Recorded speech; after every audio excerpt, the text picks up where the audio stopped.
Dave had a big day ahead of him, a day he had cautiously planned down to the smallest detail. He was going to meet Luna's parents, and in his unusual mind, this was as significant as a presidential summit. Luna, his beloved hamster, meant the world to him, and her parents were like royalty. With great anticipation, Dave had scheduled his haircut at Roger Sharon's barbershop. He wanted to make a great impression, even on Luna's parents. As he sat in the barber's chair, he provided specific instructions for a haircut that would exude confidence and charm. It was, after all, one of the most predominant moments in his life. Roger Sharon, the barber, had other plans. With each snip of the scissors, Dave felt his heart sink as he saw his once pristine hair transforming into a chaotic disaster. In the mirror, he saw the abomination that was supposed to be his haircut. Dave couldn't believe what Roger Sharon had done to him. His eyes welled up with tears of anger and frustration. His big day was in jeopardy, and he wasn't about to let it go without a fight. Dave turned to the barber and demanded, "You've ruined my haircut. I want a refund."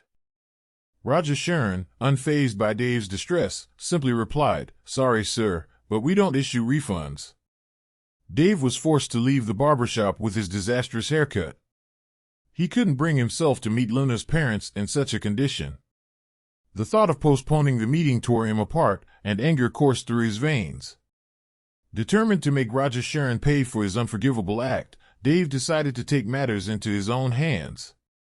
He stalked the barber, watching his every move and waiting for the right moment to strike. Finally, the opportunity presented itself when Dave saw all the lights turn off in Roger Sharon's house. With the cover of darkness, Dave broke into the barber's home. He moved silently and stealthily, taking great care not to leave any trace of his presence. Dave planted an audio device hidden inside a lampshade in the living room. It would allow him to listen in on Roger Sharon's distress. But Dave wasn't done.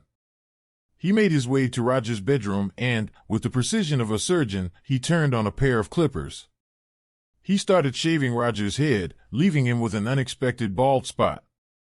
Roger was oblivious to this act, lost in a deep slumber. Without a speck of evidence that Dave had been there, he quietly exited Roger Sharon's house. He couldn't help but smile with satisfaction.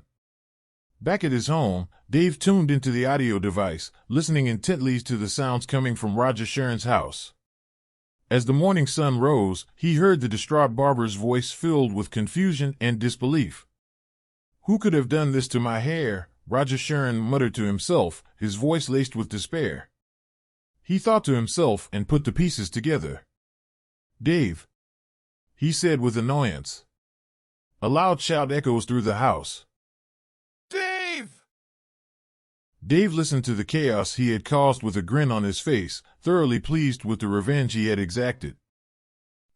Music to my ears," Dave cheerfully said to himself, vindication coursing through his veins.